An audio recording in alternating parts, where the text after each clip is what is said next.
امیر المومنین خلیفۃ المسیح محمد صلی علی امامنا صلی علی محمد.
أشهد أن لا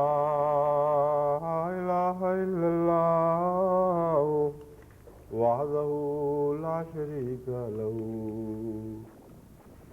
وأشهد أن محمدا عبده ورسوله. أما بعد فأعوذ بالله من الشيطان الرجيم. بسم الله الرحمن الرحيم. الحمد لله رب العالمين الرحمن الرحيم مالك يوم الدين. إياك نعبد وإياك نستعين. اهدنا الصراط المستقيم صراط الذين أنعمت عليهم غير المغضوب عليهم ولا الضالين.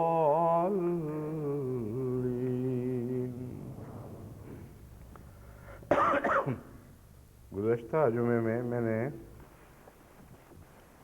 قرآن کریم کی آیات اور احادیث کے حوالے سے غیبت کے مضمون پر خطاب کیا تھا، لیکن وقت نہ ہونے کی وجہ سے پورا خطاب یا اس خطاب کے سلسلے میں جو مضمون میں نے پیش نظر رکھا تھا وہ مکمل نہیں ہو سکا. کچھ احادیث بہت اہم ہیں اس موضوع پر جنہیں میں آپ کے سامنے پیش نہیں کر سکا تھا. آج وہیں سے بات شروع کروں گا جہاں گزشتہ خطبے میں بات ختم کی تھی۔ حضرت ابو ہریرہ رضی اللہ تعالیٰ عنہ بیان کرتے ہیں کہ حضرت اقدس محمد مصطفیٰ صلی اللہ علیہ وآلہ وسلم نے فرمایا، بدترین آدمی تم اسے پاؤ گے جو دو منہ رکھتا ہے، ان کے پاس آ کر کچھ کہتا ہے، دوسروں کے پاس جا کر کچھ کہتا ہے، یعنی بڑا منافق اور چغل خور ہے۔ یہ جو یعنی بڑا منافق اور چغل خور ہے، یہ ترجمہ کرنے والے نے ترجمہ بیچ میں کیا ہے، اصل الفاظ میں نہیں ہے، اور جو تشریح سمجھی اس کے مطابق بیان کیا۔ اگرچہ ظاہراً یہی معنی ہیں، لیکن ترجمے میں ویسے عموماً یہ احتیاط کرنی چاہیے کہ رواں ترجمے میں بات شامل کیے بغیر یہ ظاہر کر کے کہ اس کا یہ مطلب ہے، پھر باقی بات ہونی چاہیے۔ تو اسی لیے مجھے شک گزرا تھا کہ یہ اصل الفاظ نہیں ہیں۔ جب میں نے اصل الفاظ پر نگاہ ڈالی تو واقعتاً وہاں یہ موجود نہیں ہے۔ حدیث کے الفاظ صرف اتنے ہیں کہ بدترین آدمی تم اسے پاؤ گے جو دو منہ رکھتا ہو، ان کے پاس آ کر کچھ کہتا ہے، دوسروں کے پاس جا کر کچھ کہتا ہے۔ جہاں تک یہ نتیجہ نکالنے کا تعلق ہے کہ اس سے چغل خور بھی مراد ہیں، تو یہ بعید نہیں ہے، کیونکہ چغل خوری کے ساتھ یہ لعنت ضرور لگی رہتی ہے اور اس کا ایک لازمی جز بن جاتی ہے۔ ایک انسان ادھر کچھ بات کرتا ہے، ادھر کچھ بات کرتا ہے۔ جتنے بھی چغل خوری کے نتیجے میں فساد پھیلتے ہیں اور قریبیوں سے لڑ پڑتے ہیں، اور بعض دفعہ وہ فساد لمبے ہو کر رشتوں کے انقطاع پر جا پہنچتے ہیں، رشتے ٹوٹ جاتے ہیں، خونی رشتے بھی ایسے ٹوٹتے ہیں کہ پھر ان کا جوڑنا مشکل ہو جاتا ہے۔ ان پر آپ سب نے کبھی نہ کبھی نظر ڈالی ہوگی۔ جو میں اپنی یادداشت سے یہ باتیں مستحضر کر رہا ہوں اپنے ذہن میں، ان میں ان دونوں باتوں کا بہت گہرا تعلق مجھے دکھائی دے رہا ہے۔ وجہ یہ ہے کہ ایک شخص، یا خصوصاً کیونکہ خواتین میں یہ بات زیادہ پائی جاتی ہے، اس لیے خواتین سے معذرت کے ساتھ میں خاتون کی مثال آپ کے سامنے رکھتا ہوں۔ ایک خاتون نے کوئی بات کی، وہ بات اس خاتون تک پہنچی جس کے متعلق بات ہوئی تھی، اور ایسے رنگ میں پہنچی جس میں کچھ زیادہ تلخی پائی گئی، بجائے اس کے کہ بین ہی اسی طرح پہنچتی۔ اور بعض دفعہ یہ بھی ہوتا ہے کہ بین ہی اسی طرح پہنچا دی جاتی ہے، مگر بات ایسی ہے جس کے نتیجے میں لازماً ان دونوں کے تعلقات میں بگڑنا تھا۔ جب وہ سننے والی یہ بات سنتی ہے تو یہ پہلے عہد کر کے سنتی ہے کہ میں آگے کسی سے بات نہیں کروں گی، تو سب سے پہلے تو اس کے دو منہ ہو جاتے ہیں،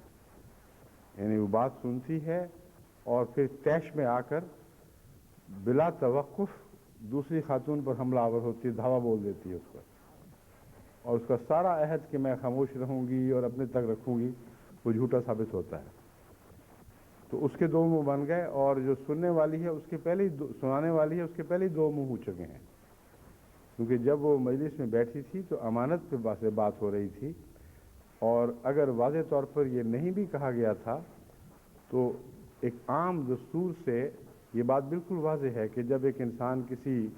تیسرے شخص کے متعلق کسی سے بات کرتا ہے جو کچھ ناپسندیدہ پہلو رکھتی ہے، تو اس یقین اور اعتماد پر کرتا ہے کہ یہ بات اسے آگے نہیں پہنچائے گا، ورنہ اگر پہنچانی ہو تو وہ خود کو نہ پہنچا دے۔ تو دو منہوں سے بات شروع سے ہی چل رہی ہے، ایک سننے والی کے دو منہ، جس نے آگے دوسرے منہ سے بات پہنچائی، پھر جس نے اس سے بات سنی اس کے دو منہ بن گئے، اور پھر جب وہ واپس پہنچے گی لڑنے کے لیے تو پھر یہ دو منہ پھر آگے دو منہ بنتے چلے جائیں گے۔ وہ کہے گی جھوٹ بول رہی ہے، میں نے یہ تو نہیں کہا تھا، میں نے تو یہ کہا تھا، اور وہاں سے پھر ایک جھوٹ کا تیسرا سلسلہ شروع ہو جاتا ہے، اور بسا اوقات اگر اس نے کہا بھی ہو تو پھر دوسرے معنی پہنانے کی کوشش کرتی ہے، بعض دفعہ دوسری کو جھوٹا کر دیتی ہے، پھر وہ آتی ہے لڑتی ہوئی لانتیں ڈالتی ہے کہ تم نے یہی کہا تھا، وہ کہتے میں نے یہ نہیں کہا تھا۔ تو ایک منہ جب پھٹ کے دو منہ بنتا ہے تو پھر پھٹتا چلا جاتا ہے، اس کا پھر ایک منہ بننا بہت ہی مشکل کام ہے۔ اور ایسے فسادات میں سب سے مشکل پڑتی ہے فیصلہ کرنے کی، کیونکہ ہر گواہی پھٹی ہوئی ہے، اور اگر وہ مان بھی جائے کچھ حصہ تو کہے گی میرا یہ مطلب تو نہیں تھا، میرا تو یہ مطلب تھا۔ جس طرح سیاستدان آج کل کہہ دیتے ہیں، ہر بیان پہ ان کے بھی دو منہ ہو جاتے ہیں بیچاروں کے۔ تو یہ جو دو منہی والی بات ہے حضور اکرم صلی اللہ علیہ وسلم کی، بہت گہری ہے، اور اس سے سوسائٹی کی بہت سی بیماریاں کھل کر ہمارے سامنے واضح ہو جاتی ہیں، اور اس کے نتیجے میں ان کا علاج پھر ممکن ہے۔ تو اس کا تو علاج یہی ہے کہ ایسی باتوں سے گریز کیا جائے جن کے متعلق انسانی تجربہ ہے کہ وہ ہمیشہ آگے پہنچتی ہیں اور بدل کر پہنچتی ہیں اور بگڑ کر پہنچتی ہیں۔ تو اول تو اگر کسی بھائی میں یا کسی بہن میں کوئی برائی دیکھی جائے تو خود بتانا چاہیے اس کو، یہ ایک منہ والی بات ہے، اور خود بتائے، اور اگر وہ اس سے ناراض ہوتا ہے اس کو سننے کے نتیجے میں، تو ہو سکتا ہے کہنے کا انداز بےہودہ ہو، مگر بالعموم اگر شریفانہ انداز میں ہمدردی سے بات کی جائے تو بگاڑ پیدا نہیں ہوتا، اور اگر ہو جائے تو پھر اس کا قصور ہے جس نے بات سنی، یا اس کا قصور ہے جس نے بات کہی تو بظاہر نیک نیتی سے ہے لیکن دل میں زخم لگانے کی نیت ہے۔ بس آگے پھر یہ صورتحال ایسی ہے کہ اس کا باریک تجزیہ کرنا پڑتا ہے۔ بعض جا کے کہتے ہیں تم میں یہ بات ہے، تم میں یہ بات ہے، ہم نے تو سچ بولنا ہے، سچی بات کہنی ہے، اور سچی بات کہنے کے بھی سلیقہ ہوتا ہے، اور حضرت صلی اللہ علیہ وآلہ وسلم نے ہمیں سب سلیقے سکھا دیے ہیں۔ کوئی پہلو ہماری زندگی کا ایسا نہیں چھوڑا جس میں معاملے کو خوب واضح نہ فرما دیا ہو اور کھول کر بیان نہ فرما دیا ہو۔ ایسی باتیں جو دوسرے کے لیے تلخی کا موجب ہوں اگر سچی ہوں تو حضرت صلی اللہ علیہ وآلہ وسلم فرماتے ہیں تمہیں وہ سچی باتیں دوسرے تک پہنچانے کا کوئی حق نہیں ہے۔ اگر جھوٹی باتیں ہوں تو وہ تو افتراء ہے، چغلی کا مضمون ہی سچی باتوں سے تعلق رکھتا ہے، لیکن اس سچ میں جھوٹ بھی شامل ہو جاتا ہے، یہ الگ مسئلہ ہے۔ مراد حضور اکرم صلی اللہ علیہ وآلہ وسلم کی یہ ہے کہ اگر بات کرنے والے نے سچا عیب بیان کیا ہو اور اس سچے عیب کو سن کر اس شخص تک بات پہنچا دی جائے جس کے متعلق وہ بات بیان ہوئی تھی، تو کہنے والا بھی سچا ہے، دوسرا جو وسیلہ بنا وہ بھی سچا ہے، لیکن حرکت معیوب اور جھوٹی اور گندی ہے۔ ایسی گندی حرکت ہے کہ حضور اکرم صلی اللہ علیہ وآلہ وسلم فرماتے ہیں کہ گویا کسی نے کسی کی طرف تیر پھینکا، اس کے سینے کا نشانہ باندھا، لیکن وہ اس کو لگا نہیں، اس کے قدموں پہ جا پڑا۔ تو ایک شخص نے سچائی کے نام پر وہ تیر اٹھایا اور اس کے سینے میں گھونپ دیا کہ نشانہ تو یہاں کا تھا، اس تیر کو یہاں گرنے کا کیا حق تھا؟ تو وہ بھی قاتل ہے، بلکہ زیادہ مکروہ قاتل ہے۔ پہلے نے تو شاید کسی غصے کی وجہ سے خواہ وہ جائز تھی یا ناجائز تھی، ایک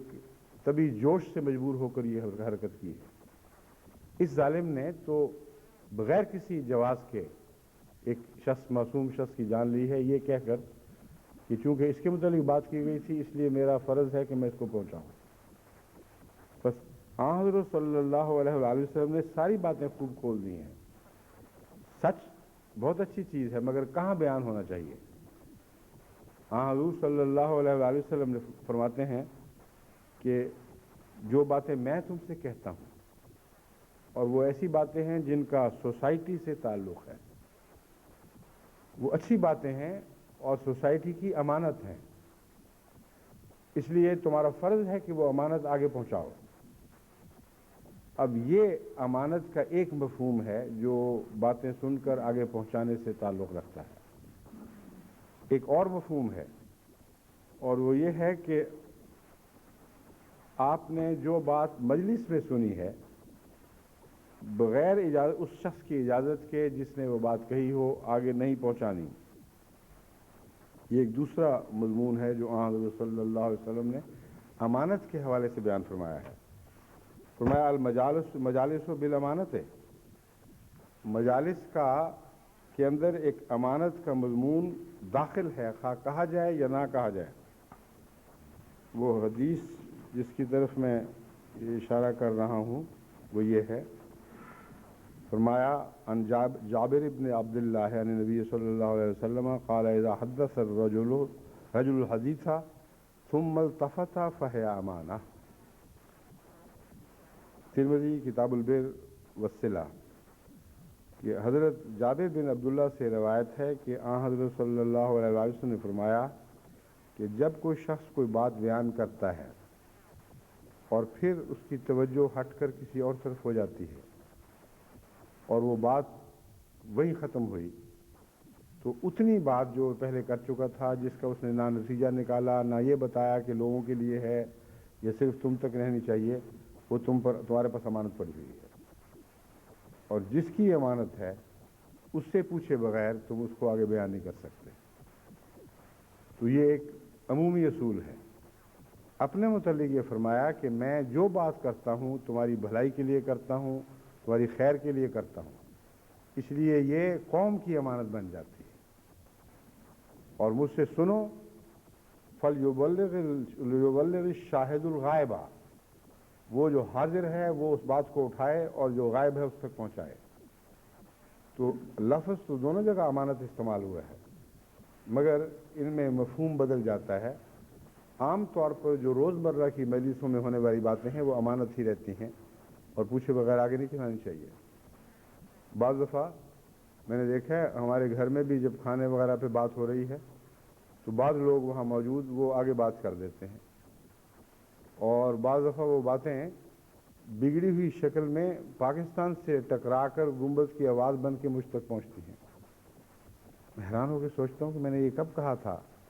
تو پتہ چلا کہ کھانے میں کی بے تکلف گفتگو میں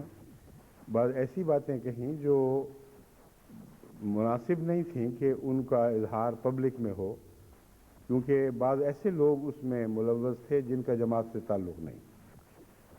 اور ان کی باتیں ان سے پوچھے بغیر مجھے کوئی حق نہیں تھا کہ میں عوام الناس میں پہنچا دوں، جس سے ہو سکتا ہے وہ سستی محسوس کریں. اس قسم کی چیز تھی، کوئی برائی نہیں تھی، کوئی چغلی نہیں تھی، لیکن امانت تھی. اور سننے والوں نے سنا اور آگے پہنچا دیا، اور پہنچاتے وقت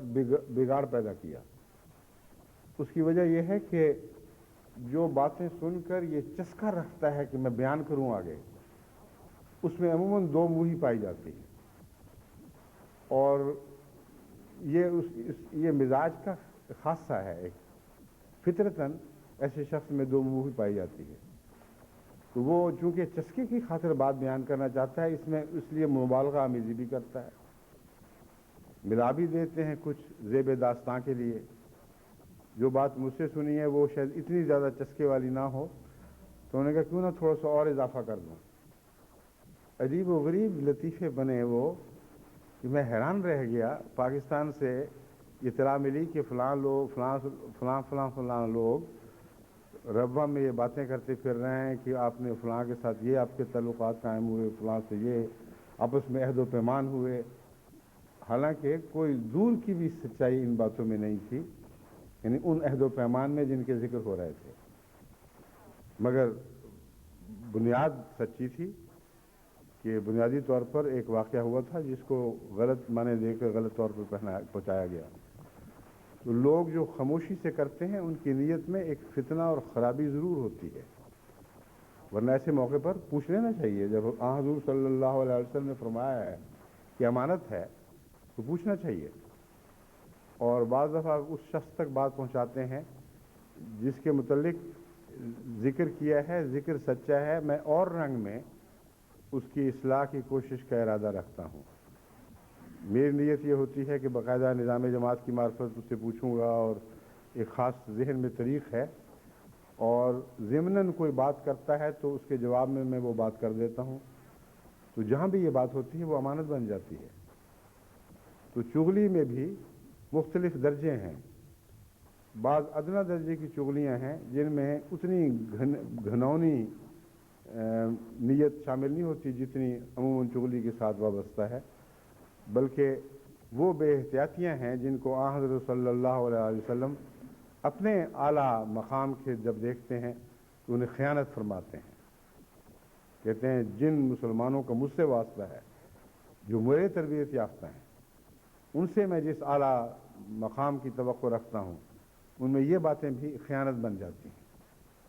کتنا بلند معیار ہے جو حضرت اقدس محمد رسول اللہ صلی اللہ علیہ وسلم اپنی امت سے دیکھنا چاہتے ہیں۔ تو یہاں تک فرمایا کہ التفات کرے دوسری طرف، یہ اس لیے یہ عجیب بات ہے مگر بہت ہی گہری بات ہے کہ بعض دفعہ ایک انسان کی نیت یہ ہوتی ہے کہ اس بات کو آگے مکمل کرے گا اور پھر یہ بھی بات کرے گا کہ یہ باتیں آگے کرنی ہے یا نہیں کرنی، اتنے میں کوئی اور آ گیا، بات ختم ہو گئی۔ تو ایسے شخص یاد رکھے کہ وہ آدھی بات امانت رہتی ہے اس کے پاس، جب تک امانت دار سے امانت والے سے اجازت نہ لے لے اس وقت تک وہ آگے کسی سے بات کرنے کا حق نہیں رکھتا۔ حضرت صلی اللہ علیہ وسلم نے فرمایا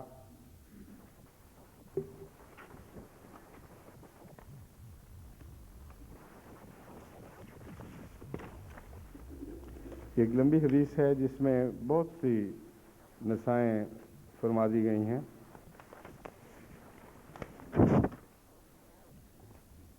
حضرت ابو ہریرہ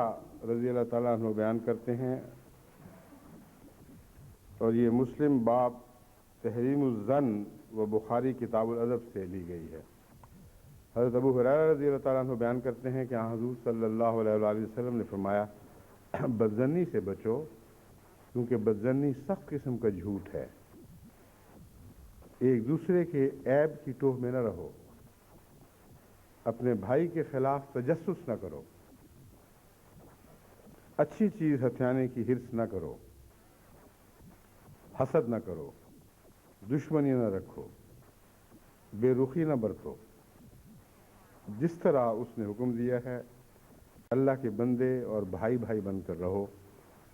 مسلمان دوسرے مسلمان کا بھائی ہے اور وہ اس پر ظلم نہیں کرتا، اسے رسوا نہیں کرتا، اسے حقیر نہیں جانتا۔ اپنے سینے کی طرف اشارہ کرتے ہوئے فرمایا تقوی یہاں ہے، تقوی یہاں ہے، یعنی مقام تقوی دل ہے۔ اب یہ بھی مترجم نے کہہ دیا ہے یعنی مقام تقوی دل ہے، حالانکہ میں اس سے یہ سمجھتا ہوں کہ تقوی کی اصل کسوٹی حضرت محمد مصطفیٰ صلی اللہ علیہ وآلہ وسلم ہیں، اور جو بھی آپ کے دل پر گزرتی ہے یا آپ کے اعمال میں جاری ہوتی ہے بات، وہی تقوی کا معیار ہے۔ اس کے سوا کوئی معیار قابل قبول نہیں ہے اگر وہ اس سے متصادم ہو۔ تو تقوی یہاں ہے، تقوی یہاں ہے، ایک اپنی چھاتی کی طرف اشارہ ہے۔ یہ کہنا پیش نظر نہیں تھا کہ دل میں ہوتا ہے، کس کس دل میں ہوتا ہے، کس کس میں نہیں ہوتا۔ عرب ہاتھ دل ہیں جن میں تقوی نے جھانک کے بھی نہیں دیکھا ہوا، اس لیے یہ کہنا غلط ہے کہ تقوی یہاں سے مراد تقوی دل میں ہے۔ مراد یہ ہے کہ میرے دل میں ہے، اگر دل کا حوالہ ہے تو یہ مراد ہے کہ تقوی محمد مصطفیٰ صلی اللہ علیہ وآلہ وسلم کے دل میں ہے، آپ کا سینہ تقوی کے نور سے روشن ہے۔ اگر تم نے تقوی سیکھنا ہے تو حضور صلی اللہ علیہ وآلہ وسلم ہی سے سیکھو، اور کوئی راہ نہیں ہے تقوی کی حقیقت کو سمجھنے کی۔ بس اس پہلو سے آپ نے یہ ساری باتیں جو بیان فرمائی ہیں وہ تقوی کا ملخص بیان فرمایا ہے۔ غور کر کے دیکھیں کن کن جگہوں پہ ہم ٹھوکر کھاتے ہیں، ان جگہوں پہ بچنے کے سائن بورڈ لگا دیے، اور تقوی کا ایک معنی بچنا بھی ہے۔ تو مراد یہ ہے کہ میں تمہیں بتاتا ہوں کہاں ٹھوکریں ہیں، کہاں خطرناک موڑ ہے، کہاں گڑھے ہیں، کہاں اور قسم کے خطرات تمہارا انتظار کر رہے ہیں۔ اس زندگی کے سفر میں میرے بیان کردہ سائن بورڈز، یہ جو وہ نشان لگا دیے گئے ہیں، ان کو غور سے دیکھنا اور ان کے خلاف عمل نہ کرنا، ورنہ خود نقصان اٹھاؤ گے۔ پھر فرمایا ایک انسان کے لیے یہی برائی کافی ہے کہ وہ اپنے مسلمان بھائی کی تحقیر کرے. ہر مسلمان کی 3 چیزیں دوسرے مسلمان پر حرام ہیں: اس کا خون، اس کی آبرو، اس کا مال. اللہ تعالیٰ تمہارے جسموں کی خوبصورتی کو نہیں دیکھتا، اور نہ تمہاری صورتوں کو، اور نہ تمہارے اموال کو، بلکہ اس کی نظر تمہارے دلوں پر ہے. اور ایک روایت میں ہے کہ حضور نے فرمایا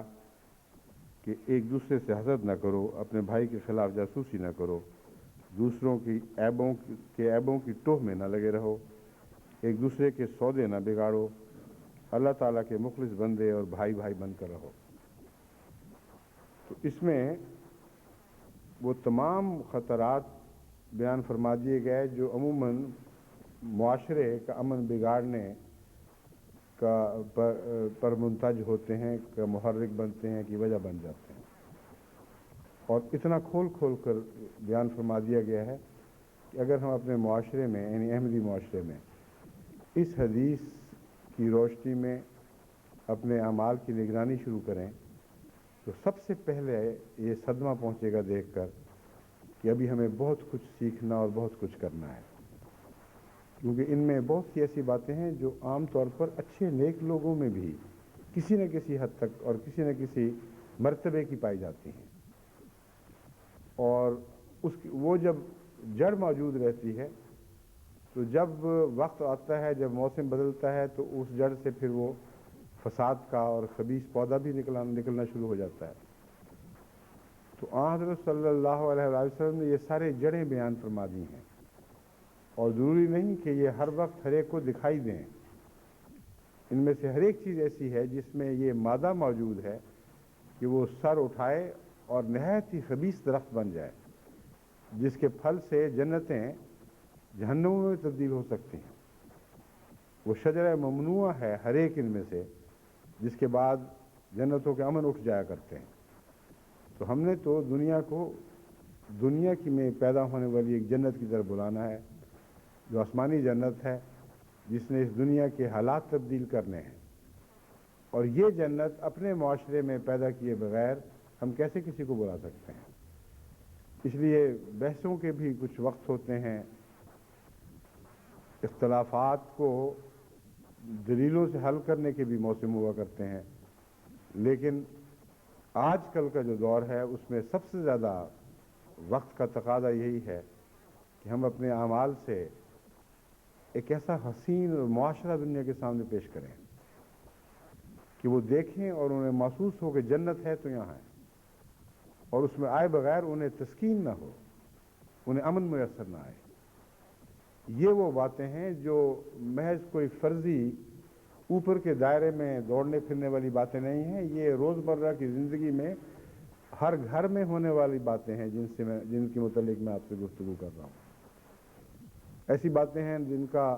نہ بڑے شہروں سے تعلق ہے، نہ تعلیم یافتہ سوسائٹیوں سے تعلق ہے. ہر انسان کی ہر زندگی سے، خواہ وہ گلیوں میں پلنے والا بچہ ہو، خواہ وہ محلوں میں پالا پوسا جانے والا لال ہو، ہر ایک سے برابر تعلق ہے. ہر غریب سے غریب گھر سے بھی تعلق ہے، امیر سے امیر گھر سے بھی تعلق ہے. بس غور سے سن لیں کہ یہ وہ چیزیں ہیں جن سے ہمیں بعض رہنا ہوگا، بعض آنا پڑے گا، ورنہ نہ ہم جنت حاصل کر سکتے ہیں، نہ دنیا کو جنت دینے کے دعوے دار بن سکتے ہیں. فرمایا بدظنی سے بچو، کیونکہ بدظنی سخت قسم کا جھوٹ ہے. اور بدظنی ایک ایسی چیز ہے جو بسا اوقات ہمارے معاشرے میں اتنی پائی جاتی ہے کہ بدظنی کے بعد پھر اور کہانیاں بنتی چلی جاتی ہیں، اور انسان کہتا ہے فلاں نے یہ کیا، یوں کیا ہوگا. اور بعض دفعہ آدمی حیران رہ جاتا ہے. ایک سلسلے میں تحقیق میں نے کی، ایک شخص نے ایک ایسی بات کسی کے متعلق بیان کی جو میرے علم میں تھا کہ بالکل جھوٹ ہے، اور جب میں نے جواب طلبی کی تو عجیب و غریب خط آیا کہ اس نے جو فلاں بات کی تھی اس سے میں نے یہ اندازہ لگایا کہ یوں کی ہوگی، اس کا اثر فلاں شخص پہ جو میں نے کہا تھا پڑا ہے. وہ اس لیے لکھا تھا کہ اس شخص کا میں نے اندازہ لگایا کہ جب یہ بات ایسی کی ہے اور اس وجہ سے کی ہوگی تو جب یہ دوسرے کو پہنچی ہوگی تو اس کا یہی رد عمل ہوا ہوگا، اس لیے میں نے کوئی جھوٹ نہیں بولا۔ اب دیکھیں یہ سارا جھوٹ رسول اللہ صلی اللہ علیہ وسلم فرماتے ہیں بدترین جھوٹ ہے، بنا ہی استدلال کی جھوٹ پر۔ اب تمہیں کس طرح پتہ لگا کہ اس نے کس نیت سے بات کی تھی؟ کہ یہ کیسے پتہ چلا کہ دوسرا آدمی جس کے متعلق بات تھی اگر اس سے پہنچی بھی ہو تو وہ بھی اسی ٹیڑھی سوچ کے ساتھ سوچے گا جسے تم نے سوچا، اور وہی بد نتیجہ نکالے گا جو تم نے نکالا ہے، اور پھر نہ یہ تحقیق کی کہ اسے پہنچی بھی ہے کہ نہیں، اور پھر ایک اور تیسری منزل بنا لی کہ فلاں شخص کے متعلق میں نے سوچا کہ یہ اثر اس پر پڑا ہوا ہوگا، اور خلاصہ یہ نکالا کہ یہ واقعہ ہو گیا۔ ایسا بےہودہ طریق ہے جو آن حضرت صلی اللہ علیہ وسلم کی کھلی ہوئی نصائح کے کو ترک کرنے اور ان کو اہمیت نہ دینے کے نتیجے میں ہماری سوسائٹی میں رفتہ رفتہ پیدا ہو جاتا ہے۔ اور یہ جو ظن ہے یہ میں بتا رہا ہوں ایسے لوگوں کا جن کے متعلق توقع ہے کہ وہ عالم دین بھی ہیں اور ایک معاشرے میں ایک بڑا مرتبہ اور مقام رکھتے ہیں، وہ بھی اس قسم کی بیہودہ باتوں میں ملوث ہو جاتے ہیں۔ پھر فرمایا ایک دوسرے کی عیب کی ٹوہ میں نہ رہو۔ اب بہت سے جھگڑے ہمارے پاکستان سے آئے ہوئے بسنے والوں میں، خصوصاً جرمنی میں جو پائے جاتے ہیں، ان میں ایک بڑی وجہ دوسرے کی عیب کی ٹوہ میں لگے رہنا ہے۔ ایسی بیہودہ عادت ہے، اور اس کا اصل میں یہ اگر اس کا مزید تجزیہ کریں تو اس کی وجہ یہ بنتی ہے کہ ایک انسان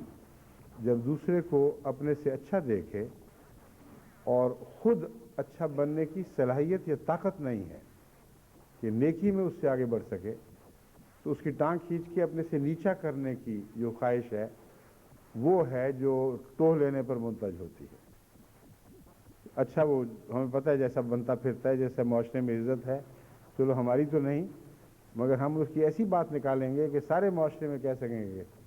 کہ یہ ہے وہ شخص جو اس کی اصل حقیقت یہ ہے۔ اور جو ٹوہ لگاتا ہے بدنیتی سے، اس کی ٹوہ میں اور اس کے نتیجوں میں ظن لازماً شامل ہوتا ہے اور بد ظن شامل ہوتا ہے جو ظن کی مکروہ شکل ہے، اور پھر تجسس کر کے اس کے عیب اگر نکالتا بھی ہے تو اس کو خدا اور رسول نے حق ہی نہیں دیا اس عیب کو دوسروں کے سامنے بیان کرے۔ بغیر تجسس کے بھی آپ کے علم میں جو بات آتی ہے،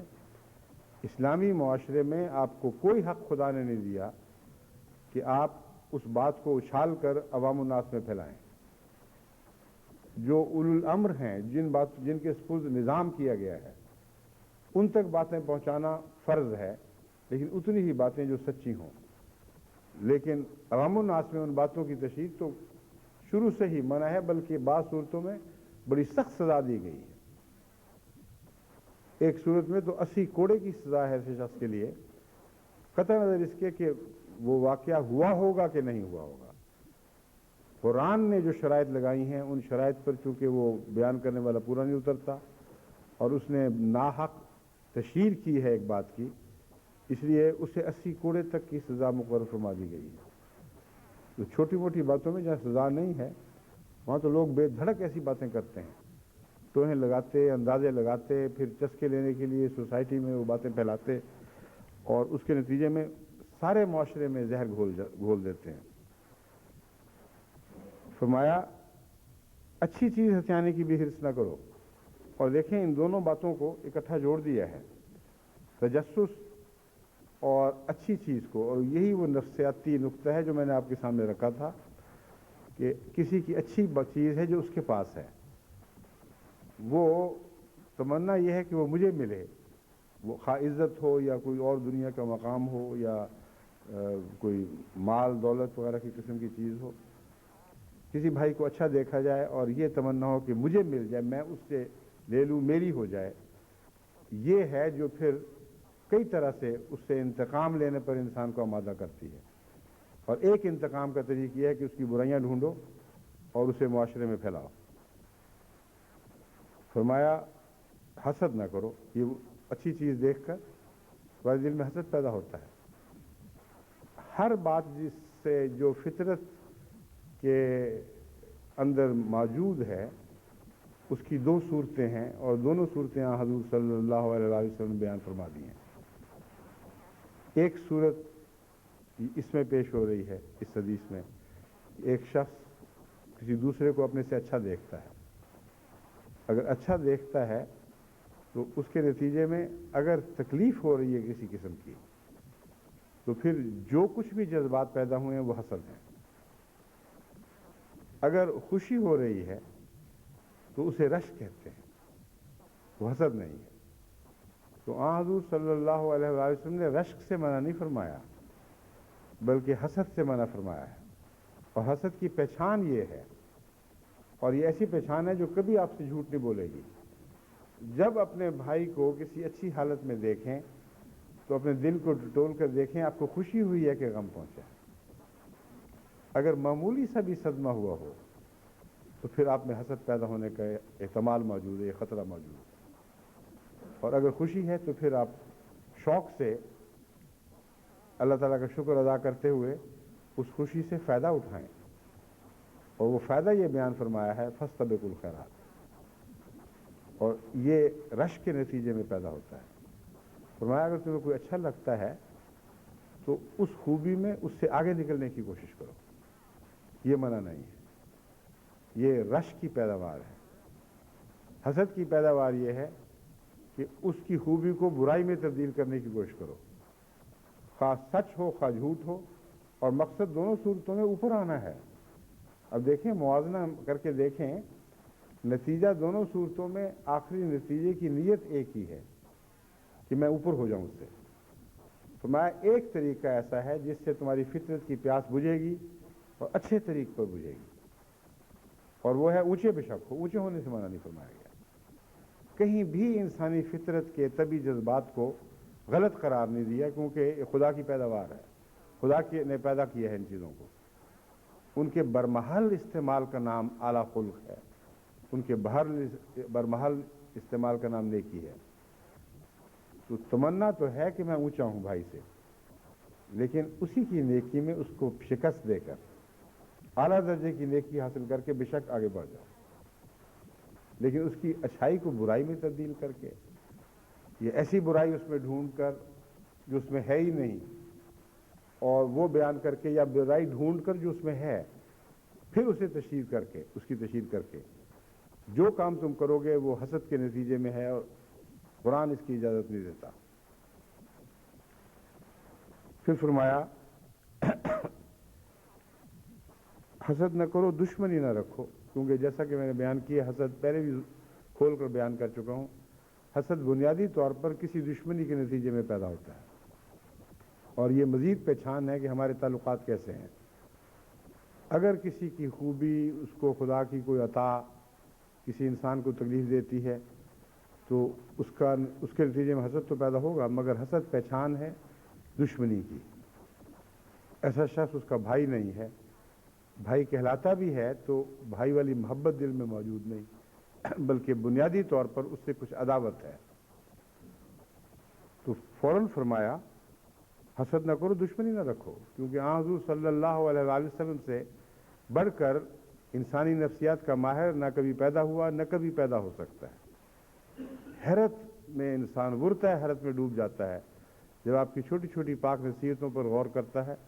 کہ کیسے گہرے گہرے نفسیات کے نکات ان میں موجود ہیں۔ بے رخی نہ برتو، دشمنی تو اس سے ہے، وہ جو دشمنی تو ہے لیکن اس کے اظہار مختلف ہیں،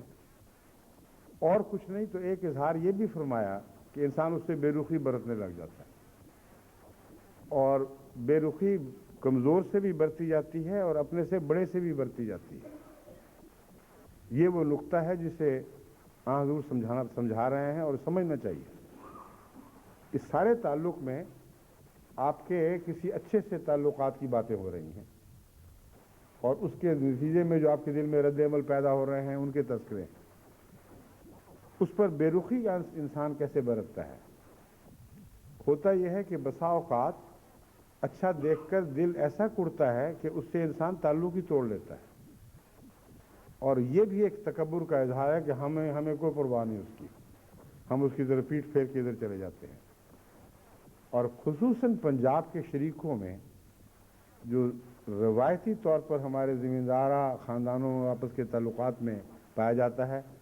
یہ بہت ہی نمایاں چیز ہے۔ ایک اپنی بڑائی اور آنا کا ایک یہ طریقہ ہوگا، وہ لکھپتی اپنے گھر ہوگا، ہمیں اس کی کوڑی کی بھی پرواہ نہیں، ہم نہیں اس کی دعوت پہ بھی نہیں جاتے، اس کو چھوٹا سمجھتے ہیں۔ تو حضرت صلی اللہ علیہ وآلہ وسلم دشمنی کے ایک اور طریق کی طرف اشارہ کر کے فرماتے ہیں، بے رخی نہ برتو، جس طرح اس نے حکم دیا ہے اللہ کے بندے اور بھائی بھائی بن کے رہو۔ مسلمان دوسرے کا بھائی ہے، وہ اس پر ظلم نہیں کرتا۔ اور ہوتا کیا ہے، بھائی بھائی پہ ظلم کر رہے ہیں آج کل۔ میں یہ بتانا چاہتا ہوں کہ باتیں چھوٹی چھوٹی سی ہیں، بظاہر ہر ایک کو سمجھ آ رہی ہیں، کیوں نہ ہم ایسا کریں، اچھی باتیں ہیں، مگر کرتا کون ہے؟ بہت کم ہیں جو اس کی اہمیت، ان باتوں کی اہمیت کو سمجھتے ہیں۔ کم سے کم جب اپنی زندگی پر ان باتوں کا اطلاق ہوتا ہے تو ساری اچھی باتیں اس وقت دکھائی دینا بند ہو جاتی ہیں اور صرف بری باتیں دکھائی دینے لگتی ہیں۔ چنانچہ فرمایا اس پہ ظلم نہیں کرتا، حالانکہ بہت سے ایسے جھگڑے میرے پاس پہنچتے ہیں احمدیوں میں بھی کہ بھائی نے بھائی پہ ظلم کیا ہوا ہے، جائیدادوں پہ قابض ہو گیا تو پھر چھوڑنے کا نام نہیں لیتا، کسی اور رنگ میں فوقیت ہے تو اپنے بھائی کو اس میں کسی طرح شامل نہیں کرتا، اس کی تذلیل کرتا ہے، حقارت سے دیکھتا ہے، اور اس کے نتیجے میں پھر بہت سے تعلقات بگڑتے ہیں، خرابیاں پیدا ہوتی ہیں۔ اور جماعت میں جو یکسوئی چاہیے، ہمیں جو اتفاق چاہیے، جس کے بغیر ہم ترقی نہیں کر سکتے، اس اتفاق سے ہم محروم رہ جاتے ہیں۔ اور یہ جو جھگڑے ہیں یہ کسی ایک ملک سے وابستہ نہیں ہیں، ہندوستان میں بھی ہیں، بنگلہ دیش میں بھی ہیں، دوسرے ممالک میں بھی پائے جاتے ہیں، اور جہاں جہاں یہ پائے جاتے ہیں، افریقہ میں بھی پائے جاتے ہیں، وہاں جماعت کی ترقی رک جاتی ہے۔ تو ایک چھوٹی سی بات کا اتنا بڑا گندا نتیجہ نکلتا ہے کہ اس کے نتیجے میں ساری جماعت کا نقصان ہوتا ہے، اور اس کے علاوہ ساری دنیا کا نقصان ہوتا ہے، کیونکہ جن کو تبلیغ پہنچنی چاہیے تھی، آپس کے اختلافات کی وجہ سے وہ آگے نہیں پہنچ رہی۔ میں نے ایک دفعہ ذکر کیا تھا، ہمارے بعض اضلاع پاکستان میں ایسے ہیں جن میں اللہ تعالیٰ کے فضل سے آغاز میں بہت احمدیت نے ترقی کی ہے، اور ایسی صلاحیتیں موجود تھیں کہ اگر اسی رخ پر وہ چلتے رہتے تو آج پاکستان کے مسائل بالکل مختلف ہوتے۔ اور جماعت کو جو خدا تعالیٰ نے اصلاح کی صلاحیت بخشی ہے، اس کے نتیجے میں خدا تعالیٰ کے فضل کے ساتھ پاکستان کی کایا پلٹ سکتی تھی، لیکن اب دیکھیں مسائل کتنے بدل گئے ہیں، کیونکہ جماعت کو انہوں نے تحقیر سے دیکھ کر ان کی خوبیوں اور صلاحیتوں سے فائدہ اٹھانے سے انکار کر دیا ہے، اور ہر دوسری بدی کو کھلی باہوں سے سینے سے لگاتے ہیں۔ اس صورت میں کتنا بڑا نقصان قوم کا پہنچا ہے، اور اگر آپ تجزیہ کر کے دیکھیں جیسا کہ میں نے کیا، اور گاؤں گاؤں پہنچ کر میں نے حالات کا جائزہ لیا، تو ہر جگہ یہ بات نظر آئی کہ جن دیہات میں، جن اضلاع میں آپس میں اختلاف پیدا ہو گئے ہیں، شریکوں کے پرانے تصور جاگ اٹھے ہیں، ایک دوسرے سے رقابتیں اٹھ کھڑی ہوئی ہیں، چودراہٹوں نے غلط رخ اختیار کر لیے ہیں، وہاں جماعت کی ترقی بند اور تنزل شروع۔ اگلی نسلیں نہیں سنبھالی گئیں، اپنے بچے اپنے ہاتھ سے دیکھتے دیکھتے نکلے اور غیروں کی گود میں جا بیٹھے، یہ کچھ نہیں کر سکے، کیونکہ ان کے ساری مجالس کا جو زور تھا وہ ایک دوسرے کی برائی میں، ایک دوسرے کی دشمنی میں، اور اس کے نتیجے میں گندے اخلاق کی نسلیں پیدا ہوئی ہیں۔ پھر ان میں کہاں یہ طاقت ہے کہ وہ معاشرے میں انقلاب برپا کر سکے۔ جہاں اصلاح ہوئی وہاں اللہ کے فضل سے حیرت انگیز تبدیلیاں ہوئیں۔ ہندوستان میں بھی یہی صورت تھی، بعض جگہ بھی ہے۔ ایک جماعت جو کہ اب اصلاح پذیر ہو چکی ہے، اس کا میں نام لے دیتا ہوں، کلکتے کی جماعت تھی، سال ہا سال ان کے اوپر میں نے زور مارا کہ خدا کے لیے اپنے اختلافات ختم کرو، چھوٹے چھوٹے اختلافات، کمینے اختلافات، لیکن خاندانوں سے بٹے ہوئے، بھائی بہنوں سے جدا ہوئے، اور اس قدر وہ جماعت اپنے اثر کے لحاظ سے، اپنی صلاحیتوں کے لحاظ سے سکڑ گئی تھی، جیسے کینسر کا مریض ہو جائے اور وہ چیز سکڑنے لگتی ہے بعض دفعہ، گردوں کو کینسر ہو جائے وہ سکڑنے لگتے ہیں، پتوں کا کینسر ہو وہ بھی پھر سکڑنے لگتے ہیں، تو اپنے آپ پر اپنی بدی کے گرد لپٹ کر وہ چھوٹے ہونے لگ جاتے ہیں۔ بس اس طرح کی صورتحال وہاں موجود تھی، مگر اتنی بڑی بھی نہیں جیسی میں نے مثال دی ہے، مگر بے برکتی تھی، کوئی ترقی نہیں، کسی قسم کا کوئی فیض ان سے غیروں کو جاری نہیں ہو رہا تھا۔ ان پر اللہ تعالیٰ کے فضل سے لمبے عرصے تک محنت کی توفیق ملی، کئی جھگڑوں کا پھر خود فیصلہ کرنا پڑا آخر بلا کر، اور یہ اللہ تعالیٰ نے اس جماعت کو سعادت بخشی کہ باوجود اس کے کہ پہلے کسی طرح بھی بعض فیصلے ماننے پر تیار نہیں ہوتے تھے، جب ان کو یہ کہا گیا کہ آج کے بعد یا تم اس فیصلے کو مانو یا مجھ سے تعلق کاٹ لو، تو اللہ کے فضل سے بعض ایسے معاملات میں بھی جہاں معلوم ہوتا تھا کہ اصلاح کی کوئی صورت ہی باقی نہیں رہی، اس مقام پر پہنچ کر انہوں نے آگے قدم نہیں بڑھایا۔ انہوں نے کہا ٹھیک ہے، اگر یہ بات ہے تو جو بھی فیصلہ ہے ہم آپ سے تعلق نہیں توڑیں گے، اس فیصلے کو قبول کریں گے۔ اب اللہ نے ایسی برکت دی ہے کہ سارے ہندوستان میں تبلیغی کامیابی کے لحاظ سے کلکتہ اور اس کے ماحول جیسا اور کوئی مقام نہیں، حیرت انگیز انقلاب برپا ہو رہا ہے، دشمن کوششیں کر رہا ہے لیکن کچھ ان کی پیش نہیں جاتی، اور وہ آسام تک اور نیپال تک اثر ڈال رہے ہیں، اور خدا کے فضل کے ساتھ ان کی راہ کوئی روک نہیں سکتا۔ اور ابھی وہ سارے بیدار نہیں ہوئے، میں جانتا ہوں، ابھی ایک حصہ ہے، مگر اتفاق کی برکت ضرور ہے جس سے سارے فائدہ اٹھا رہے ہیں۔ کچھ اور بھی رکھنے ہوں گے، اللہ بہتر جانتا ہے، مگر خدا کے فضل سے اگر ہیں تو اتنے سمٹ گئے ہیں اور سکڑ گئے ہیں کہ ان کا جماعت پر کوئی بد اثر نہیں ہے۔ اگر وہ بھی دلوں سے نکال پھینکیں، اور جس طرح حضور اکرم صلی اللہ علیہ وآلہ وسلم ہمیں بھائی بھائی بنانا چاہتے ہیں، وہ پھر ایک دفعہ اور قوت کے ساتھ بھائی بھائی بنے، تو مجھے یقین ہے کہ سارے علاقے میں عظیم روحانی انقلاب برپا ہو جائے گا۔ سب بڑے بڑے مولویوں کی دوروں دور سے توجہ ہے، وہ آتے ہیں، جلسے کرتے ہیں، سارا زور لگاتے ہیں کہ کسی طرح احمدی، نئے ہونے والے احمدی اپنے موقف سے پھر جائیں اور احمدیت کو ترک کر دیں، یہاں تک کہ بڑی شدید جسمانی اذیتیں پہنچائی گئیں، یہاں تک کہ موت کے کنارے تک پہنچ گئے،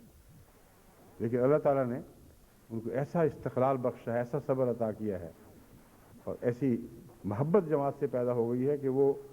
نہ ڈرانے سے باز آتے ہیں، نہ لالچ سے جماعت سے منہ پھیرتے ہیں،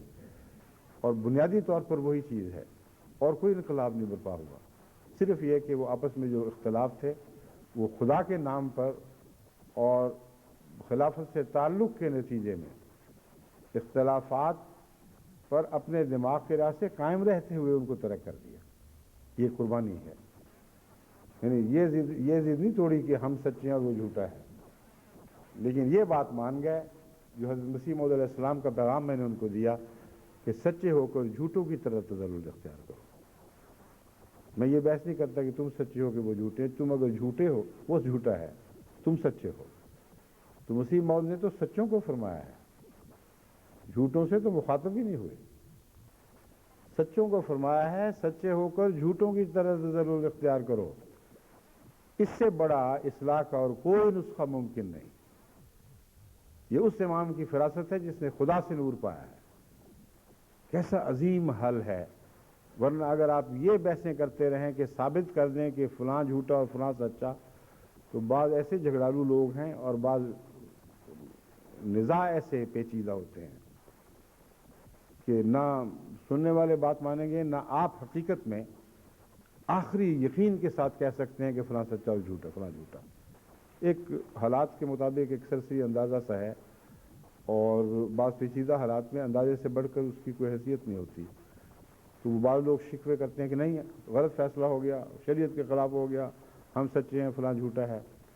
تو ان کے اوپر میں نے ہمیشہ یہ ترکیب استعمال کی ہے، اس بحث کو چھوڑ دو کہ آخر انسان کا فیصلہ غلطی ہو سکتی ہے، مگر تمہیں فیصلہ ماننا ہوگا۔ میں پھر جب یہ کہتا ہوں کہ مسیح موعود علیہ السلام تم سے مخاطب ہے، وہ تم اعلان کر رہے ہو کہ تم سچے ہو، اگر تم اس دعوے میں سچے ہو تو حضرت مسیح موعود تمہیں کہہ رہے ہیں کہ اے سچو، سچے ہو کر جھوٹوں کی طرف ضرور اختیار کرو۔ یہ وہ نسخہ ہے جو ضرور کارگر ثابت ہوتا ہے اگر ایسے شخص کے دل میں حضرت مسیح موعود علیہ السلام کی کوئی محبت کی رمق باقی رہ گئی ہو۔ تو حضرت رسول اکرم صلی اللہ علیہ وآلہ وسلم نے فرمایا کہ دیکھو، مسلمان دوسرے مسلمان کا بھائی ہے، بھائی بن کے رہو، بھائی دوسرے پر ظلم نہیں کرتا، مگر افسوس کہ ابھی تک ہمارے معاشرے میں بھائی کے بھائی پر ظلم کے واقعات سامنے آتے رہتے ہیں، اسے رسوا نہیں کرتا، جبکہ آج بھی بعض بھائی دوسرے بھائیوں کو رسوائی کے درپے ہوتے ہیں، کوشش کرتے ہیں کہ وہ رسوا ہو جائے، اسے حقیر نہیں جانتا۔ اب حقیر نہیں جانتا جو ہے یہ بہت ہی اہم ہے۔ اگر ایک انسان اپنی حقیقت کو پہچان جائے تو وہ دوسرے کو حقیر جان ہی نہیں سکتا۔ اگر ایک شخص یہ نہیں فرمایا کہ حقیر نہیں کہتا، حقیر کہنا اور بات ہے، حقیر جاننا اور بات ہے۔ جاننے سے مراد یہ ہے کہ اپنے دل پہ جب وہ غور کر کے دیکھتا ہے تو پھر وہ دوسرے کو حقیر جانتا ہی نہیں ہے۔ حضرت مسیح موعود علیہ السلام نے فرمایا بدتر بنو ہر ایک سے اپنے خیال میں، شاید اسی سے دخل ہو دارالوصال میں۔ تم ہر ایک سے اپنے خیال میں بدتر بنو، یہ نہیں کہ دوسروں کے خیال میں بدتر بنو۔ پھر دیکھو کہ شاید یہی نسخہ کام آ جائے اور اللہ کے وصال کے گھر میں تمہارا اسی وجہ سے داخلہ ہو جائے۔ بس حضرت صلی اللہ علیہ وآلہ وسلم فرماتے ہیں وہ اسے حقیر نہیں جانتا، کیونکہ جب وہ اپنے نفس پر غور کرتا ہے تو پھر اس کے نفس کی آواز یہ ہے کہ تم حقیر ہو، اور اگر تمہاری عزت ہے تو محض خدا کی پردہ پوشی کی وجہ سے ہے، اگر تمہیں کوئی مرتبہ اور مقام حاصل ہے تو محض اللہ کے احسان اور فضل کے نتیجے میں ہے۔ جب ایک انسان اس حقیقت کو پا جاتا ہے تو اپنے بھائی کو اپنے سے کم درجہ دیکھتا ہے تو شرمندگی محسوس کرتا ہے، حقیر نہیں سمجھتا۔ اور یہ واقعہ ہے کہ اس کے نتیجے میں لازماً شرمندگی ہوتی ہے۔ شرمندگی اس بات کی کہ دیکھو یہ بہت مجھ سے زیادہ محنت کرنے والا، مجھ سے زیادہ اخلاص رکھنے والا، مجھ سے زیادہ بعض باتوں میں قربانیوں میں آگے بڑھا ہے، لیکن میں اس سے بہتر حال میں ہوں۔ ایسی صورت میں سوائے شرمندگی اور استغفار کے اور کچھ حاصل نہیں ہوتا، لیکن حقیر جاننے کا کوئی تصور بھی اس میں پیدا نہیں ہوتا۔ تو جس گہرائی تک ڈوب کر، یعنی نفسیات کی جس گہرائی میں ڈوب کر حضرت اقدس محمد مصطفیٰ صلی اللہ علیہ وآلہ وسلم ہماری تربیت پہ کوشش فرما رہے ہیں، اس کا کچھ پاس کرو، غور کرو کون ہے جو ہمارے لیے اتنی محنت کر رہا ہے۔ وہ پاک وجود جو 1400 سال پہلے پیدا ہوا، جس کی خاطر کائنات پیدا کی، وہ ہم جیسے ذلیل لوگوں کے لیے اتنی محنت کرتا تھا، راتوں کو جاگتا تھا، دعائیں کرتا تھا، ایک ایک بیماری کو کھول کھول کر بیان کرتا تھا، ہر بیماری کے شفا کے طریق بتاتا تھا، اور ان باتوں کو سن کر بعض صرف خیالی طور پر اس مزے لے کہ ہاں رسول اللہ صلی اللہ علیہ وسلم نے فرمایا آمنا و صدقنا، ایک قدم آگے نہیں بڑھتے۔ محض نصیحت کی طاقت نہیں ہے، ایک نصیحت کرنے والے کی اپنے سے محبت اور اپنے لیے قربانیوں کو دیکھو تو تمہارے لیے تمہیں جرت ہی نہیں ہو سکتی کہ ان نصیحتوں کو نظر انداز کر دو۔ بعض لوگ یہ کہہ دیتے ہیں کہ ٹھیک ہے باتیں ہوں گی سچی یا نہیں، ہم تو آپ کے منہ پہ یہ بات کہہ رہے ہیں، آپ کی خاطر یہ بات مان رہے ہیں، اور ایسا کئی دفعہ ہوا ہے، مجھ سے بھی ہو چکا ہے، حالانکہ میری کوئی حیثیت نہیں۔ ایک قتل کے معاملے میں بڑا اختلاف تھا ایک خاندان میں جب وہاں گیا تو انہوں نے کہا کہ یہ تو کسی طرح مانتے نہیں، جن کا قتل ہوا تھا ان کی والدہ بزرگ موجود تھیں، ان سے میں نے جا کر کہا کہ میں آپ کے گھر آیا ہوں، معاف کر دیں، ختم کر دیں جماعت کے وفات کی خاطر۔ اسی وقت انہوں نے معاف کر دیا، آپ کے منہ پہ معاف کرتے ہیں۔ ابھی میری ایک ملاقات ایک دوست سے ہوئی، سیالکوٹ سے آئے ہوئے تھے، وہاں بھی یہی صورت تھی، ایک گاؤں میں بڑا سخت اختلاف اور جھگڑا اور قتل و غارت کی تک نوبت پہنچی ہوئی۔ جس خاندان کا مقتول تھا میں جانتا تھا ان میں سعادت زیادہ ہے، ان کو میں نے پیغام بھجوایا کہ آپ چھوڑ دیں اس بات کو، اسی وقت چھوڑ دیں۔ ایک بچہ ان کا بھی ملاقات کے لیے مجھے مل رہا ہے، مجھے تعارف ہی یہ کرایا کہ میں وہی ہوں، اس خاندان کا ہوں جس نے آپ کی خاطر آپ کے منہ سے بات سن کر اپنے حق کو چھوڑ دیا تھا۔ تو لازم اس کے لیے میرے دل میں بہت محبت اور عزت پیدا ہوئی، اور دل کی گہرائی سے جو ایسے موقع پر دعا نکلتی ہے وہ ضرور قبول ہوتی ہے۔ مگر میں کیا اور میری دعاؤں کی کیا حیثیت حضرت محمد رسول اللہ کے منہ پر اگر آپ کو نیکی اختیار کریں گے، آپ کے احترام اور عزت کے پیش نظر یہ دیکھ کر کہ آپ کے لیے آپ نے کتنی محنت فرمائی۔ دنیا کے کسی نبی نے اپنی قوم کے لیے کبھی اتنی محنت نہیں کی جتنی محمد رسول اللہ نے آپ کے لیے کی ہے۔ یہ سوچیں اور پھر ادب سے جھک جائیں اور پگھلے ہوئے دل سے اطاعت کریں، کیونکہ اطاعت کی راہ میں ہمیشہ دل کی انا اور دل کا جوش حائل ہوا کرتا ہے، لیکن جو دل محبت میں پگھل جاتا ہے اس کی انا کیا رہی، اس کا جوش کیسا، وہ تو محمد رسول اللہ کے قدموں میں بہنے لگتا ہے۔ اس سے انکار کیسے ممکن ہو سکتا ہے؟ بس محض نصیحتوں کو ان کی غیر معمولی عقل اور فراست کی وجہ سے نہ مانیں، اس محبت پر نگاہ کریں، اس رحمت پر نگاہ کریں جو ان نصیحتوں کا منبع ہے، یعنی رحمت للعالمین حضرت اقدس محمد مصطفیٰ صلی اللہ علیہ وسلم۔ اور پھر اگر آپ جھکیں گے تو ایک زائد بات آپ کی اطاعت میں ایسی پیدا ہو جائے گی جو آپ کو اللہ اور اس کے رسول کا محبوب بنا دے گا، اور یہی محبت ہے جس کی خاطر انسان زندہ ہے، یہی ہماری آخری تمنا ہے۔ بس اس محبت کے لیے آپ کو راہیں آسان فرما دی گئی ہیں۔ پھر حضرت صلی اللہ علیہ وسلم فرماتے ہیں اس کے بعد تقوی یہاں ہے، تقوی یہاں ہے، یعنی مقام تقوی محمد مصطفیٰ کا دل ہے۔ ایک انسان کے لیے پھر فرمایا یہی برائی کافی ہے کہ اپنے مسلمان بھائی کی تحقیر کرے۔ پہلے تحقیر سے منع فرمایا، پھر دوبارہ ذکر فرمایا ہے۔ ایک مسلمان کے لیے یہی برائی کافی ہے اس کو ہلاک کرنے کے لیے کہ وہ اپنے بھائی کی تحقیر کرے۔ اب فرق صرف یہ ہے، میں عربی میں اس کا دیکھ کر بتاتا ہوں کہ عربی میں یہ فرق موجود ہے کہ نہیں۔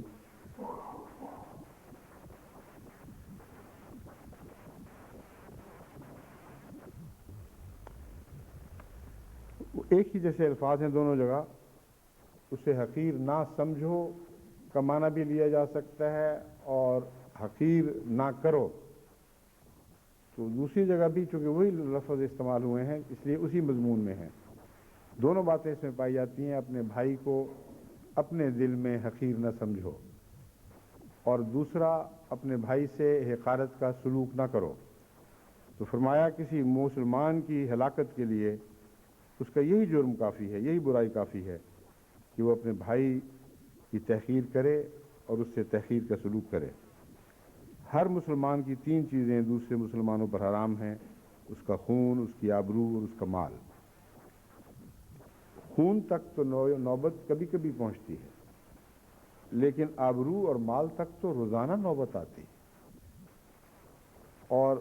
کتنے ہیں جو آبرو پر ہاتھ ڈالنے سے رک جاتے ہیں، کتنے ہیں جو مال پر ناجائز تصرف سے رک جاتے ہیں۔ اور یہ دو ایسی بدیاں ہیں جن سے پاک کیے بغیر جماعت احمدیہ کا معاشرہ دنیا پر غالب آنے کی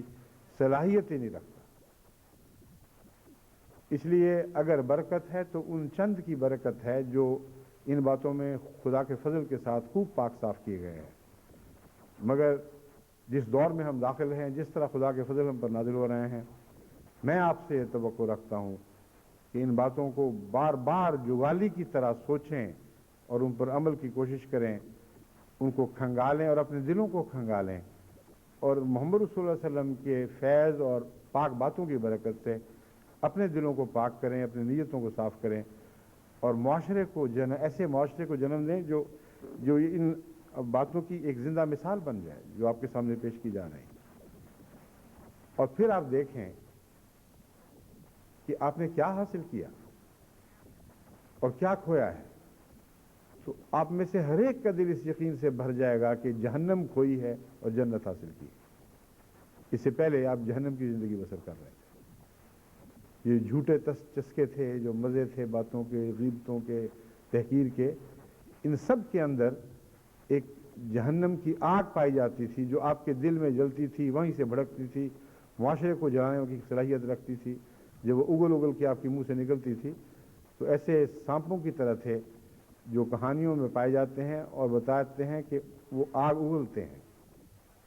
لیکن محمد رسول اللہ صلی اللہ علیہ وآلہ وسلم کی باتیں سننے کے بعد آپ کے دل کو تسکین ملے گی، ٹھنڈ پڑے گی، ہر قسم کی آگ سے آپ کا سینہ پاک ہو جائے گا۔ ایسی حالت میں زندگی بسر کرنا ہی حقیقی جنت ہے، اور آپ کے ماحول اور آپ کے معاشرے کو بھی آپ کی ذات سے امن نصیب ہوگا۔ یہ وہ معاشرہ ہے جس نے لازماً غالبان ہے، کوئی دنیا کی طاقت اس کو روک نہیں سکتی۔ کسی مولوی کا اعنات، کسی حکومت کی دشمنی، کسی حکومت کی قانون سازی آپ کے خلاف کلیتاً بے اثر ہو جائے گی اگر آپ حضرت محمد مصطفیٰ کے صلی اللہ علیہ وآلہ وسلم کے اخلاق سے آراستہ ہو کر گلیوں میں نکلیں گے۔ پھر تو دنیا نے آپ کا عاشق ہونا ہی ہونا ہے۔ کون ہے جو اسلام میں حائل ہو سکے؟ فرمایا ایک دوسرے پر حسد نہ کرو، یاد رکھو کہ فرمایا تمہاری صورتوں اور تمہارے اموال کو خدا نہیں دیکھ رہا، تمہارے دلوں کو دیکھ رہا ہے۔ اس میں اس بات کا حل فرما دیا کہ جب تم کسی کے پاس مال زیادہ دیکھتے ہو یا اچھی صورت دیکھتے ہو یا اور کچھ ایسی خوبیاں دیکھتے ہو جو تم میں نہیں ہیں، تو غور کرو گے تو تمہارا کچھ بھی نقصان نہیں۔ آخری فیصلہ تو خدا کی نظر نے کرنا ہے کہ تم کون ہو اور کیسے ہو۔ تو جب یہ مقابلے میں داخل ہی نہیں ہے چیزیں، مقابلے کے امتحان میں ان کا شمار ہی کوئی نہیں ہے، تو تم کیوں بے وقوفوں کی طرح اپنی محرومی کا احساس رکھتے ہو اور اپنے آپ کو اور مصیبت میں مبتلا کیا ہوا؟ اللہ نے دیکھنا ہے، اور اسی کی نظر ہے جو دائماً آپ کے حق میں فیصلہ کرے گی، اور جس کی نظر کی طرف آپ کی نظر لگی رہنی چاہیے۔ میں جب اس کو پرواہ کوئی نہیں کہ مالدار تم میں سے کون ہے اور اچھی شکل والا کون ہے، تو خام خواہ اپنے دلوں میں ایک جہنم سہیڑ رکھی ہے، دلوں میں ایک آگ بھڑکا رکھی ہے محرومی کی۔ آئے ہمارے پاس مال نہیں رہا، ہمارے پاس ایسی شکلیں نہیں ہیں، ایسی فضیلتیں نہیں ہیں۔ اللہ فرماتا ہے، رسول صلی اللہ علیہ وسلم فرماتے ہیں اللہ تو ان کو دیکھتا ہی نہیں۔ جب دیکھ ہی نہیں رہا تو ان کو اکٹھا کرنے کی کیا ضرورت ہے؟ اپنی دنیا کی تسکین کے لیے ٹھیک ہے، کچھ کوشش ہو سکتی ہے جو فطرتاً جائز ہے، لیکن ان جائز طریقوں پر جو خدا بیان فرماتا ہے۔ اور اگر نہ بھی حاصل کر سکو تو یاد رکھو کہ اللہ کی دل پر نظر رہتی ہے، اور جو دل کو دیکھنے والا ہے وہ دل میں پڑھنے والے تقویٰ پر نظر رکھتا ہے۔ تو سب سے بڑا مالدار، سب سے زیادہ خوبصورت، سب سے زیادہ حسین وہ ہے جس کے دل میں تقویٰ پلتا ہو۔ اور یہ بات کہ خدا دیکھتا ہے، یہ تو بظاہر دور کی بات دکھائی دیتی ہے کہ اس کے دیکھنے کا ہمیں کیا پتا، لیکن امر واقعہ یہ ہے کہ جس کے دل میں تقویٰ پل رہا ہو اس کی ادائیں حسین ہو جاتی ہیں۔ جو دولت تقویٰ کی دولت ہے اس کا کوئی اور مقابلہ نہیں۔ اس لیے غریب متقی کی بھی معاشرے میں خدا تعالیٰ عزت قائم کرتا ہے، اور اس غریب متقی کو بھی لوگ زیادہ پیار اور محبت سے ملتے ہیں۔ حضرت صلی اللہ علیہ وآلہ وسلم سے زیادہ دنیا کے لحاظ سے اور کون غریب تھا جن کے گھر میں بعض دفعہ بیٹھنے کی کوئی چیز نہیں ہوا کرتی تھی، کھانے کے لیے کوئی چیز نہیں تھی، کئی دن بعد وہ کھانا بھی نہیں پکتا تھا، ایسی کھجور کی چٹائی جس پہ لیٹنے سے سارے جسم پر نشان پڑ جایا کرتے تھے۔ مالی لحاظ سے تو یہی حیثیت تھی، مگر کتنے بڑے بڑے مالدار تھے جو اپنے اموال کو پر لعنت ڈالتے ہوئے ان کو پیچھے پھینک کے محمد رسول اللہ کی چوکھٹ پہ حاضر ہو گئے، اور آپ کے تعلق میں جو غربت ان کو ملی وہ ان کی عزتوں کا نشان بن گئی۔ اور پھر کیسے بادشاہ تھے جن کے مسیح علیہ السلام فرماتے ہیں کہ وہ محمد کا نام لے کر عزت و احترام سے جھکتے ہوئے اپنے تختوں سے نیچے اتر آتے ہیں۔ ایک غریب انسان کی عزت ہے، اس لیے کہ آپ بالکل سچ فرماتے ہیں کہ تقویٰ یہاں ہے، تقویٰ یہاں ہے۔ تو اللہ تعالیٰ مال کو نہیں دیکھتا، اللہ تعالیٰ صورتوں کو نہیں دیکھتا، تقویٰ کو دیکھتا ہے۔ مگر جب خدا دیکھتا ہے تو دنیا کی نظریں بھی اس کے لیے تبدیل کی جاتی ہیں، اور دنیا کی محرومی کا احساس بھی مٹا دیا جاتا ہے، وہ غربت کے باوجود موجود ہو جاتا ہے۔ بس حضرت صلی اللہ علیہ وآلہ وسلم کی نصیحتوں کو عزت اور احترام اور محبت کی نظر سے دیکھیں۔ یہ وہ نصیحتیں ہیں کہ ان میں سے ہر ایک کی خاطر دنیا کے بڑے سے بڑا بادشاہ اپنے تخت سے اتر کر اس کی ایک کوڑی کی بھی پرواہ چھوڑ دے اور محمد رسول اللہ صلی اللہ علیہ وسلم کی باتوں کے سامنے سر جھکا دے تو یہ اس کے لیے بھلائی ہوگی، اس کی کوئی قربانی نہیں ہے۔ اپنے بھائی کے خلاف جاسوسی نہ کرو، عیبوں کی ٹو میں نہ لگے رہو، ایک دوسرے کے سودے نہ بگاڑو، اللہ کے مخلص بندے اور بھائی بن کے رہو۔ ان باتوں پر جن کی بعض کا خلاصہ ہے، تکرار ہے، حضرت صلی اللہ علیہ وآلہ وسلم نے اس نصیحت کو ختم فرمایا، اور جہاں آپ نے نصیحت ختم فرمائی وہیں سے ہماری جنتوں کا آغاز ہوتا ہے،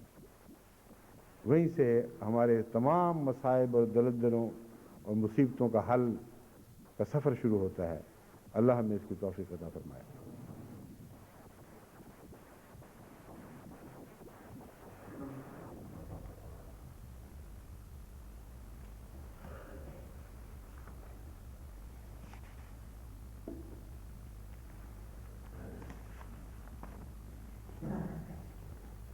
یہ ہو چکی ہیں۔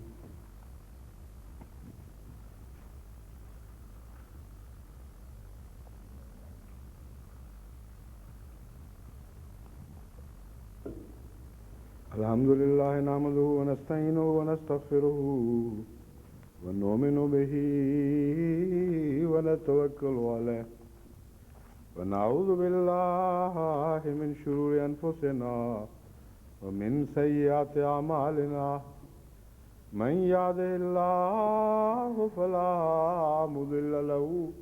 ومن یضللہ فلا ہادی له ونشهد أن لا إله إلا الله وحده لا شريك له ونشهد أن محمدا عبده ورسوله عباد الله رحمكم الله إن الله يأمر بالعدل والإحسان وإيتاء ذي القربى وينهى عن الفحشاء والمنكر والبغي يعظكم لعلكم تذكرون اذكروا الله يذكركم وادعوه يستجب لكم ولذكر الله أكبر